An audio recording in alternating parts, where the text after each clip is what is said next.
भगवान गणेश जी का जो स्वरूप है, शिव महापुराण कह रही है गणेश जी का स्वरूप है, वो स्वरूप किस ओर होना चाहिए? बहुत ध्यान से सुनिएगा हमारा कथा न छूटे आप। घर के दरवाजे पर अगर हम गणेश जी की मूर्ति, गणेश जी का फोटो, गणेश जी का टाइल्स बाहर की ओर लगा रहे हैं, तो जाते समय गणेश जी का जो पृष्ठ भाग है, पीठ है, वो पीछे एक शिव महापुराण में आपको पहले प्रसंग सुनाया है, सभी लोगों को ज्ञात होगा कि भगवान के सम्मुख में धर्म है और भगवान के पीछे अधर्म का निवास। महाराज, ये दुनिया के लोग जो भगवान की परिक्रमा करते हैं ना, जितने भी लोग भगवान का परिक्रमा करने जाते हैं, मंदिर जाते हैं, परिक्रमा करते हैं, ये लोग मंदिर में जाकर जब पीछे प्रणाम करते हैं तो कभी मौका मिले तो एक बार इनसे पूछना जरूर कि भैया आपने कोई शास्त्र, आपने कोई पुराण कभी पढ़ा है? आपने शास्त्र पुराण का स्मरण किया है? हमारा कोई शास्त्र, कोई पुराण, कोई वेद ये वर्णन नहीं करता कि मंदिर के पीछे हम प्रणाम करें, हम मंदिर के पीछे नमन करेंगे, हमारा शास्त्र वेद वर्णन नहीं करता। और देखे तो लक्ष्मी ने कहा, प्रभु जब गणेश जी के सम्मुख में रिद्धि सिद्धि श्री तुष्टि पुष्टि शुभ लाभ सारे धन देने वाले, संपदा देने वाले जब गणेश जी के अग्रण्य रहेंगे तो पीछे बिठाने में क्या दिक्कत है? आप वर दे दो। भगवान विष्णु ने तथास्तु कर दिया। दरिद्रता दुख तुम्हें वर देता हूं कि तुम गणेश जी के पृष्ठ भाग में विराजमान हो गए। इसलिए निवेदन है, मंदिर में नहीं, घर के अंदर, घर में जहां सबसे आगे फ्रंट में गणेश जी की टाइल्स, गणेश जी की मूर्ति, गणेश जी का फोटो प्रथम भाग में बिल्कुल बाहर फ्रंट में घर के दरवाजे के नहीं लगाने। क्यों? जब जाओगे तो पृष्ठ भाग गणेश जी का तुम्हारे जाते समय पड़ेगा। जीवन में दुख तकलीफ कष्ट आते ही रहेंगे। जीवन में कभी भी आप करोगे बहुत कुछ, फैक्ट्रियां भी खोल सकते हो, दुकान भी खोल सकते हो, कार्य भी बड़ा कर सकते हो, पर सफलता नहीं मिल सकती, सफलता नहीं। और यदि आपके घर में पहले से टाइल्स लगी है, मूर्ति लगी है गणेश जी की, हटा नहीं सकते, तो निवेदन है एक फोटो गणेश जी का जब बाहर निकलो तो अपने, जब उधर फोटो लगाए तो एक फोटो बाहर जाते समय अंदर की ओर मुख करके लगा दीजिए, उससे वो दोष समाप्त हो जाता है। महाराज, वो दोष समाप्त। तो गणेश जी अगर लेकर आ रहे हैं तो बैठी हुई मूर्ति लेकर आए, और गणेश जी लाए मना नहीं है। गणेश जी जब लेकर आए तो घर में बिठाने के लिए ला रहे हैं तो राइट सूंड का गणेश लेकर आए, सीधी हाथ का।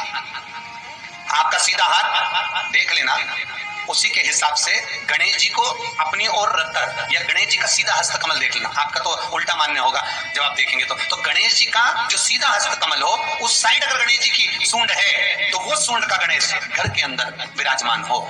उल्टी सूंड का गणेश, लेफ्ट सूंड का गणेश, ये गणेश व्यापार व्यवसाय, फैक्ट्री, दुकान, बिजनेस, ऑफिस जगह पर विराजमान हो।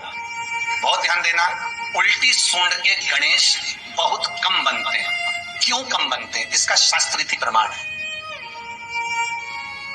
कभी किसी मूर्तिकार के पास जाना और मूर्तिकार के पास जाकर पूछना, भैया तुम उल्टी सूंड का गणेश क्यों नहीं बनाते? जितने भी बनते सीधी सूंड की बनते। कभी पूछना उससे, वो बताएगा कि उल्टी सूंड के अगर गणेश जी बनाए, 50 गणेश जी अगर उल्टी सूंड के बनाए हैं तो उसमें से कम 30 गणेश जी अपने आप टूट जाते हैं या बिगड़ जाते हैं। ये शास्त्र रीति है। उल्टी सूंड का गणेश बहुत कम पक पाता है या मिट्टी का बन पाता। और यदि आपने अपने हाथों से भी उल्टी सूंड का गणेश मिट्टी का बनाया तो 10 दिन पूजन करोगे, 10 दिन के अंदर वो मूर्ति, वो सूंड, वो गणेश जी चटक जाएगा। उल्टी सूंड का गणेश टिकता ही नहीं है, वो बीच में से खंडित हो ही जाएगा।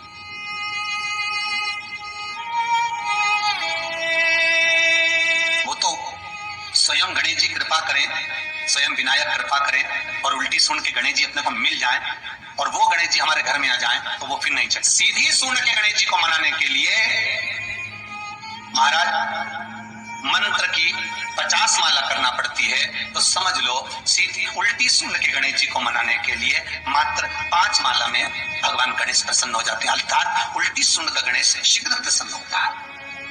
महाराज ब्रजमंडल में जब कभी जाओ, मथुरा के पास में वृंदावन से आगे लोहवन पड़ता है।